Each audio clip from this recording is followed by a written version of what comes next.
Pernahkah kamu menolong seseorang tanpa tahu siapa dia sebenarnya?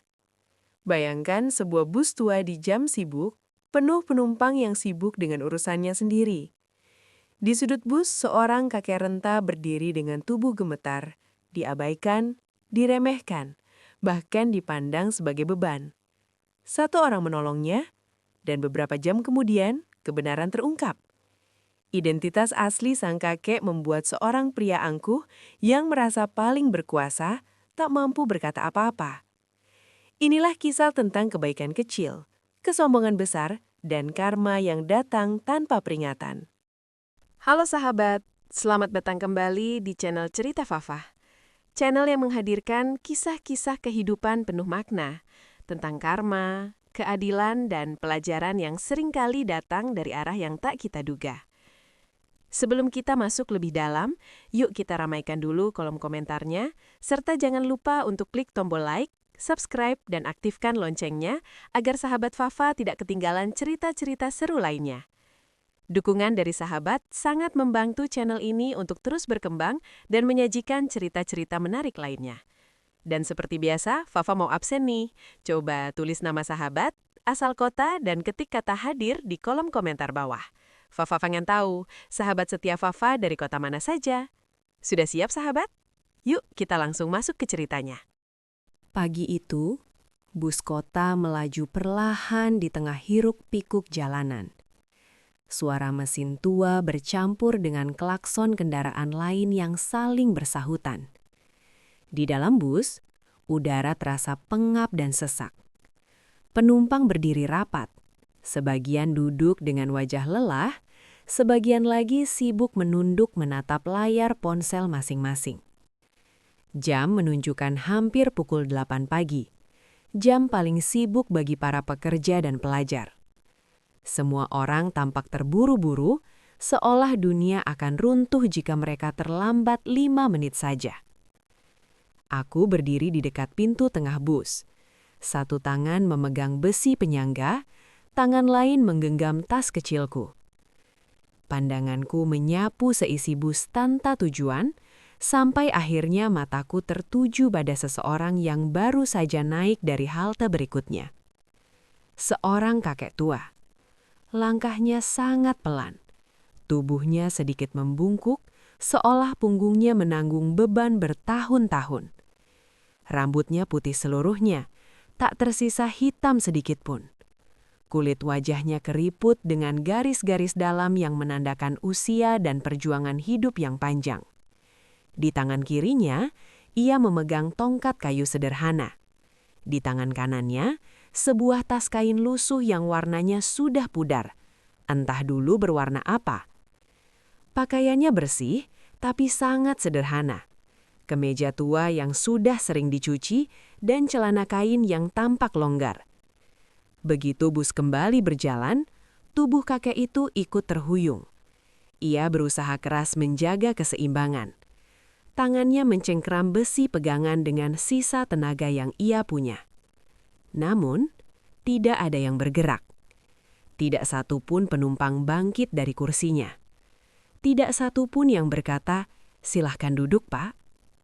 Beberapa orang meliriknya sebentar, lalu kembali menatap ponsel. Ada yang pura-pura tertidur. Ada pula yang menghela napas kesal ketika kakek itu hampir tersenggol karena bus mengerem mendadak. Aku melihat kakek itu hampir kehilangan keseimbangan. Tongkatnya sedikit terangkat dari lantai. Tangannya gemetar. Napasnya terdengar berat dan tidak teratur. Hatiku terasa tercekak. Aku menoleh ke sekeliling, mencari harapan. Kursi prioritas di depan dipenuhi oleh orang-orang muda yang tampak sehat. Seorang pria mengenakan headphone memejamkan mata, seolah dunia di sekitarnya tidak ada. Seorang wanita sibuk membalas pesan dengan ekspresi datar. Tak ada empati. Tak ada kepedulian. Bus kembali berguncang. Kakek itu hampir jatuh. Tanpa berpikir panjang, aku melangkah maju. Aku melepaskan tanganku dari pegangan dan berdiri dari kursiku. "Pak," kataku dengan suara cukup keras agar terdengar. Silakan duduk di sini." Suasana bus sejenak hening. Beberapa pasang mata menoleh ke arahku, bukan dengan rasa kagum, tapi lebih seperti heran, seolah perbuatanku adalah sesuatu yang aneh. Kakek itu menoleh, matanya yang redup membesar sedikit. Ia tampak terkejut, bahkan ragu. "Tidak apa-apa, Nak. Kamu berdiri saja." Aku tersenyum dan menggeleng. "Tidak apa-apa, Pak. Saya masih kuat." Dengan langkah perlahan, ia mendekat dan duduk. Saat tubuhnya menyentuh kursi, ia menghela napas panjang. Napas kelegaan yang tak bisa ia sembunyikan. Tangannya masih gemetar. Ia menoleh ke arahku, menatap wajahku dengan sorot mata yang sulit dijelaskan. Ada rasa haru, ada rasa syukur, dan entah kenapa ada kebijaksanaan yang dalam. "Terima kasih, Nak," ucapnya lirih. "Kebaikan kecil seperti ini jarang saya temui sekarang." Aku tersenyum lagi. "Tidak usah berterima kasih, Pak." Ia mengangguk pelan. "Semoga hidupmu selalu dipermudah." Aku berdiri di sampingnya. Dari sudut mataku, aku melihat beberapa penumpang lain kembali memalingkan wajah. Ada yang tampak tidak peduli, ada pula yang tampak tidak nyaman. Mungkin karena perbuatanku secara tidak langsung menampar nurani mereka. Bus terus melaju. Aku tidak tahu siapa kakek itu. Aku tidak tahu dari mana ia datang. Aku tidak tahu kemana ia akan pergi. Yang aku tahu hanyalah satu hal sederhana. Ia manusia dan ia membutuhkan bantuan. Saat itu, aku sama sekali tidak menyadari bahwa kakek yang duduk dengan tubuh rapuh di hadapanku bukanlah orang biasa. Bahwa di balik pakaian sederhananya, tersimpan identitas yang akan mengguncang hidup kita semua. Dan bahwa pagi yang tampak biasa ini adalah awal dari karma yang sedang bersiap menampakkan wajahnya. Aku masih berdiri di samping kursi kakek itu ketika bus kembali berjalan. Tanganku berpegangan pada besi. Namun pikiranku tak sepenuhnya ada di sana. Kata-kata sang kakek tentang kebaikan kecil yang jarang ditemui terus terngiang di kepalaku. Belum sempat aku menenangkan diri, sebuah suara dingin menyelip di antara deru mesin bus. "Kenapa sih kamu harus selalu ikut campur urusan orang lain?" Aku menoleh perlahan. Di sampingku berdiri suamiku. Ia mengenakan jas mahal berwarna gelap, potongan rapi, dengan kemeja putih bersih dan taili yang terikat sempurna. Jam tangannya berkilau setiap kali terkena cahaya matahari yang masuk dari jendela bus. Penampilannya sangat kontras dengan suasana bus kota yang sesak dan berisik. "Apa maksudmu?" tanyaku pelan. Ia melirik ke arah kakek itu yang kini duduk dengan kepala sedikit tertunduk. Tatapannya bukan tatapan iba, melainkan tatapan menilai, dingin dan merendahkan. "Kamu lihat dia," bisiknya, seolah takut didengar orang lain. Orang seperti itu harusnya tahu diri. Sudah tua, tidak punya apa-apa, masih merepotkan. Dadaku terasa panas. "Dia hampir jatuh," jawabku menahan emosi. "Dia hanya butuh duduk." Suamiku mendengus kecil. "Itu bukan urusan kita. Setiap orang punya masalah sendiri." Bus kembali mengerem mendadak. Aku hampir terhuyung. Namun suamiku tidak berusaha menahan atau membantuku. Ia terlalu sibuk merapikan jasnya yang sedikit terlipat. "Kamu tahu, kalau kamu terus seperti ini, kamu akan selalu dimanfaatkan orang." Aku menatap wajahnya. Wajah yang dulu kupikir penuh ambisi positif, kini terlihat penuh kesombongan. "Kita tidak dimanfaatkan hanya karena berbuat baik," balasku. Ia tersenyum sinis. "Itu karena kamu tidak pernah berada di posisi atasku. Dunia ini bukan tentang empati. Dunia ini tentang posisi."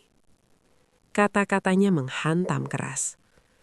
Aku ingin membantah, ingin berkata banyak hal, tapi suaraku tertahan di tenggorokan. Aku hanya bisa mengepalkan tangan, menahan getaran emosi yang mulai naik. Dari sudut mataku, aku melihat kakek itu. Ia duduk tenang, meski wajahnya tampak lelah. Saat pandangan kami bertemu, ia mengangguk kecil dan tersenyum tipis. Senyum yang tidak menyimpan dendam, hanya ketenangan. Entah kenapa, senyum itu membuat dadaku terasa sesak. Aku mulai bertanya dalam hati, siapa sebenarnya yang lebih miskin? Kakek dengan pakaian lusuh itu? Atau suamiku, yang kaya harta tapi miskin hati? Saat itu aku belum tahu jawabannya. Tapi aku tahu satu hal pasti. Kesombongan suamiku tidak akan berakhir baik. Dan tanpa ia sadari, kata-katanya di bus pagi itu akan segera kembali kepadanya dengan cara yang tak pernah ia bayangkan. Bis akhirnya berhenti di halte tujuan kami. Pintu terbuka dengan suara mendesis, dan satu persatu penumpang mulai turun. Aku melangkah keluar bersama suamiku. Sementara dari belakangku, aku masih sempat menoleh ke arah kakek tua itu. Ia masih duduk, menunggu giliran turun dengan sabar. Entah mengapa, ada rasa tak tenang di dadaku. Seolah ada sesuatu yang belum selesai. Di luar, matahari mulai meninggi. Gedung-gedung tinggi berdiri kokoh, memantulkan cahaya pagi yang menyilaukan. Suamiku berjalan cepat, langkahnya penuh keyakinan.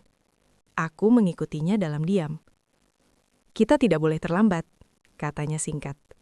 Nanti hakimnya tidak suka. Aku menoleh padanya. Kamu kelihatan sangat yakin hari ini. Ia tersenyum tipis, senyum orang yang merasa berada di atas angin.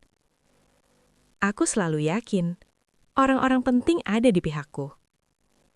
Kami tiba di depan sebuah gedung megah berlapis kaca dan marmer.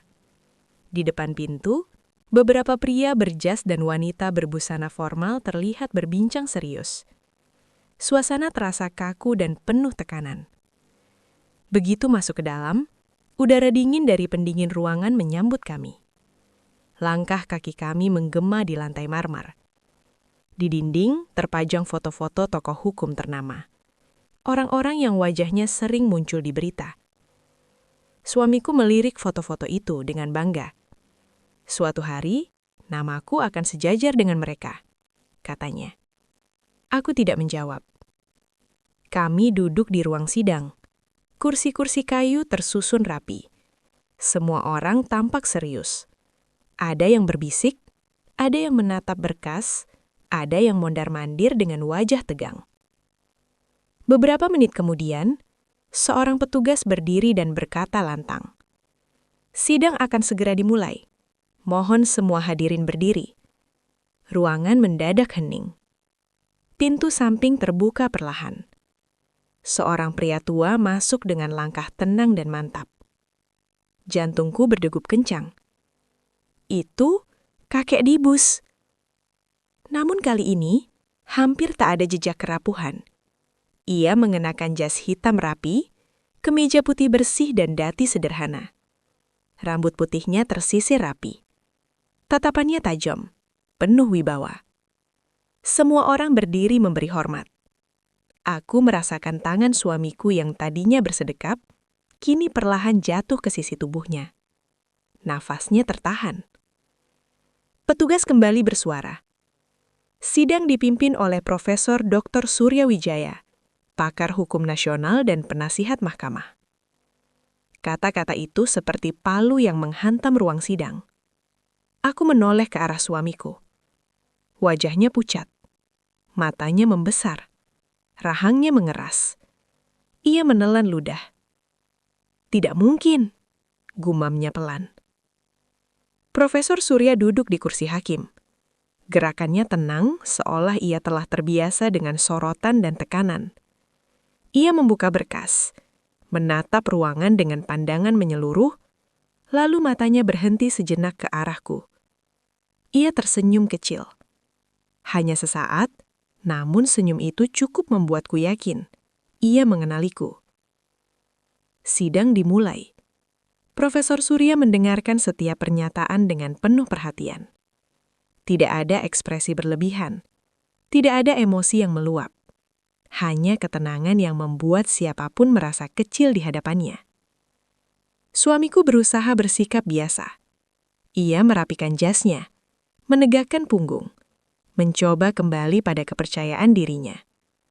Namun aku bisa melihat jemarinya yang sedikit gemetar. Setiap kali Profesor Surya berbicara, suaranya terdengar jelas, tegas dan berwibawa. Di sela sidang, ia berkata, "Hukum tidak melihat siapa kamu hari ini. Hukum melihat apa yang kamu lakukan kemarin." Kalimat itu membuat beberapa orang saling pandang.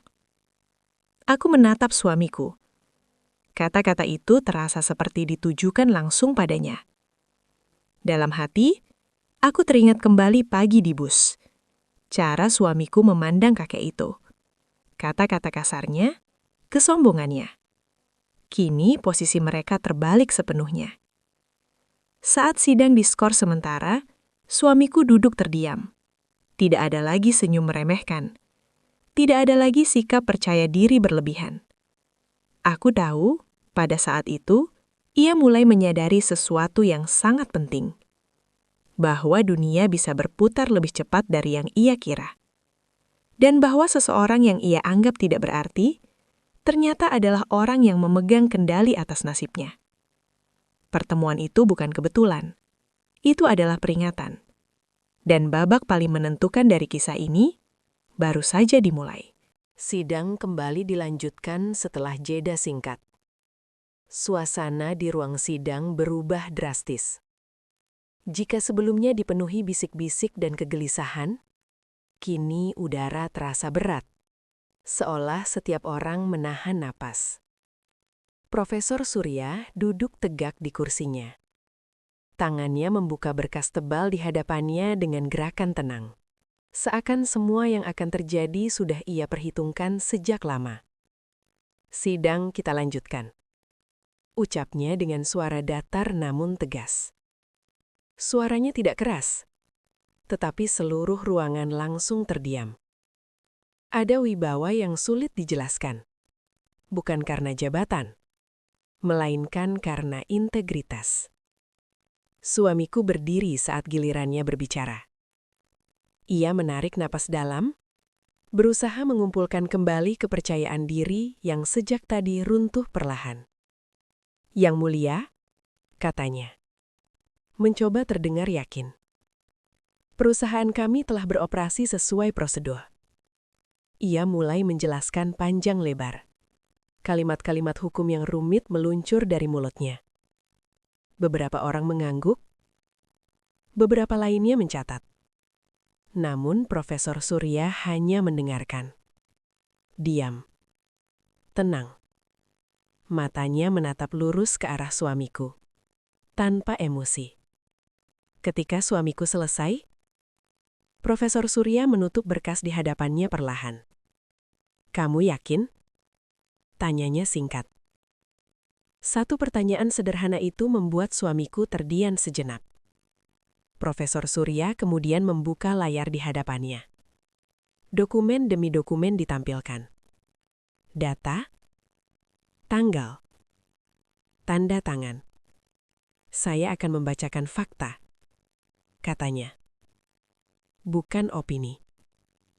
Setiap fakta yang diungkapkan seperti palu yang menghantam. Satu pelanggaran terkuak, lalu pelanggaran lain. Celah hukum yang selama ini dimanfaatkan akhirnya terbuka di hadapan semua orang. Aku menatap wajah suamiku. Warna mukanya memudar. Keringat mulai muncul di pelipisnya. Profesor Surya berhenti sejenak, lalu berkata dengan nada lebih dalam. "Kesalahan terbesar manusia bukan melanggar hukum, melainkan merasa dirinya kebal terhadapnya."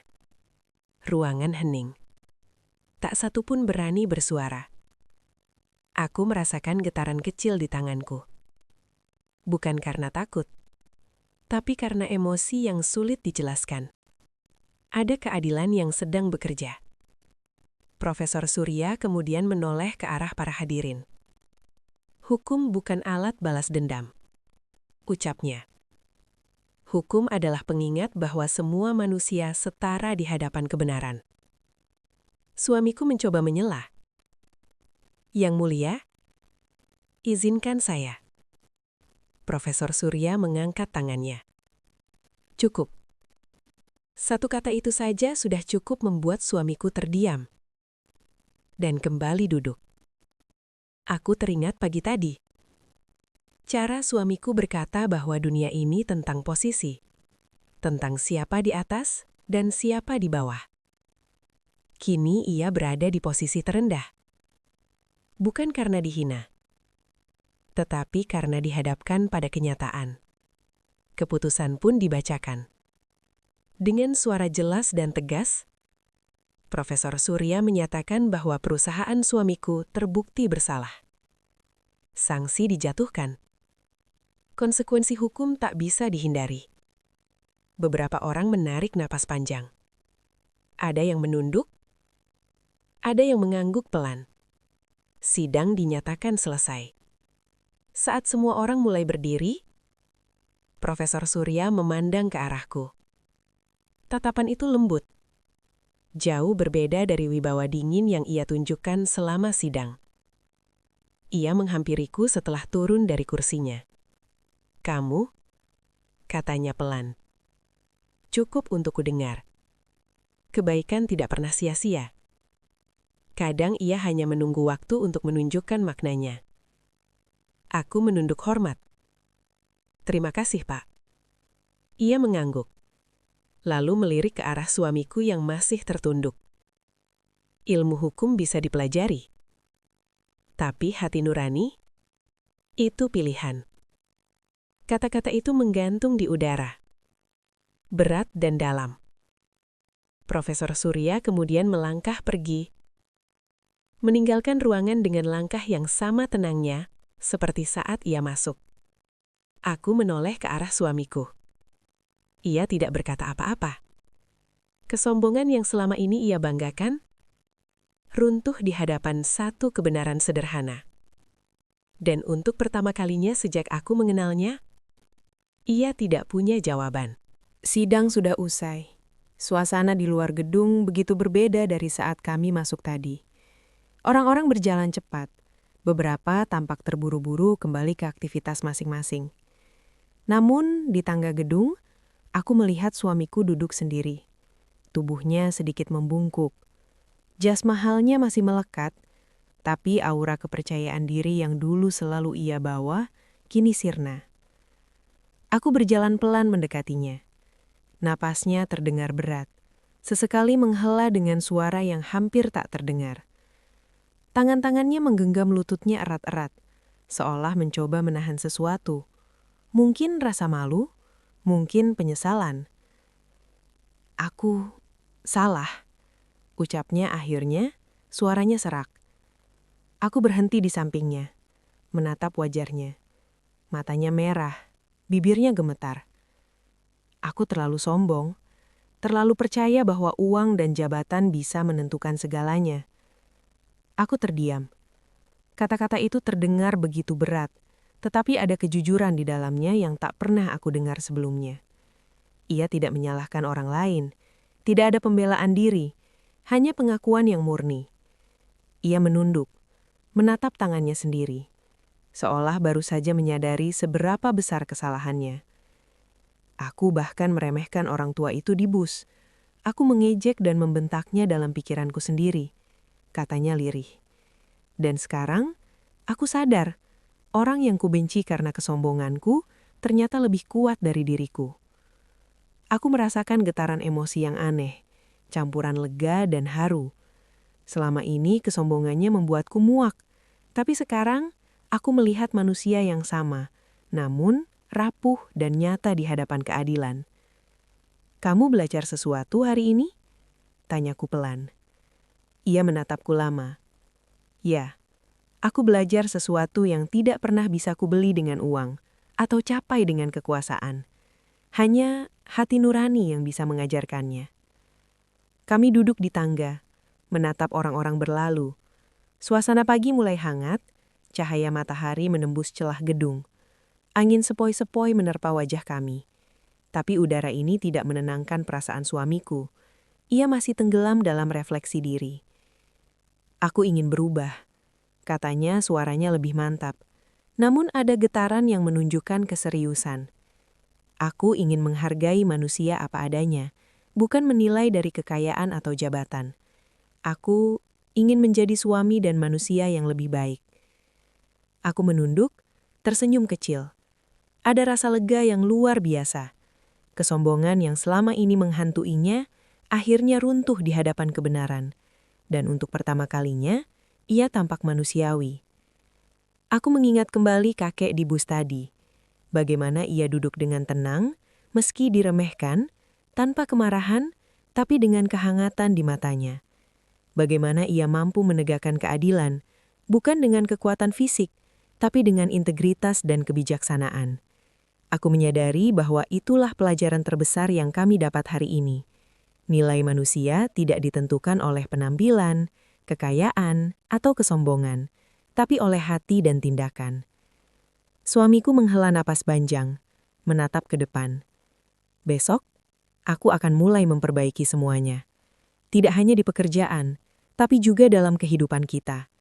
Aku tidak ingin menjadi orang yang sama lagi, katanya.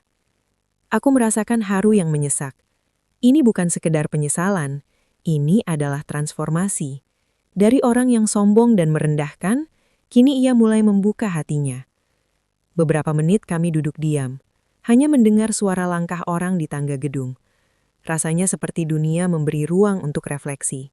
Dan aku menyadari, pelajaran yang diterimanya bukan hanya tentang hukum atau sidang.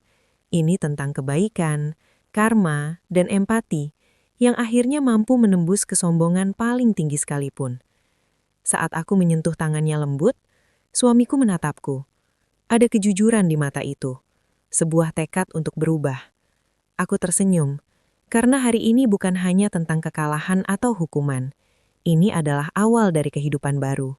Hidup yang lebih rendah hati, lebih manusiawi, dan lebih penuh cinta. Dan semuanya berawal dari sebuah tindakan kecil. Dari menolong seorang kakek di bus yang tampak lemah, namun ternyata memiliki kekuatan dan kebijaksanaan yang jauh lebih melampaui apa yang kami bayangkan. Kami bangkit berdiri bersama, berjalan menjauh dari gedung dengan langkah lebih ringan. Suamiku masih sedikit kaku, namun aku bisa merasakan perubahan besar di hatinya. Aku tahu, perjalanan ini baru bermulai, tapi setidaknya sekarang, ia telah memulai jalan yang benar. Di dalam hatiku, aku tersenyum. Dunia mungkin keras dan kadang tak adil, tapi kebaikan selalu menemukan jalannya, dan kesombongan selalu menemukan balasannya. Sahabat, dari kisah ini kita bisa belajar satu hal penting. Tidak ada manusia yang boleh diremehkan, karena kita tidak pernah tahu kekuatan atau hikmah yang mereka miliki. Seringkali kebaikan kecil yang kita lakukan tanpa pamrih justru membawa perubahan besar, bahkan membuka mata orang lain tentang arti sesungguhnya dari empati, kesabaran, dan hati nurani. Kesombongan dan angkuh hanya sementara. Karma akan datang tepat di waktu yang tidak terduga. Suami dalam cerita ini hanyalah contoh nyata bahwa siapapun bisa tersadar jika dihadapkan pada kebenaran, dan perubahan selalu mungkin terjadi. Jadi, jangan menilai seseorang dari penampilan, harta, atau status. Hargai setiap orang yang kita temui, karena satu tindakan baik bisa menimbulkan efek luar biasa dalam hidup kita maupun hidup orang lain. Terima kasih sudah mendengarkan sampai akhir. Jika cerita ini menyentuh hati kalian, jangan lupa like, subscribe, dan bagikan, agar semakin banyak orang mendapat pelajaran berharga. Sampai jumpa di cerita Fafa berikutnya, dengan kisah inspiratif penuh pelajaran hidup lainnya.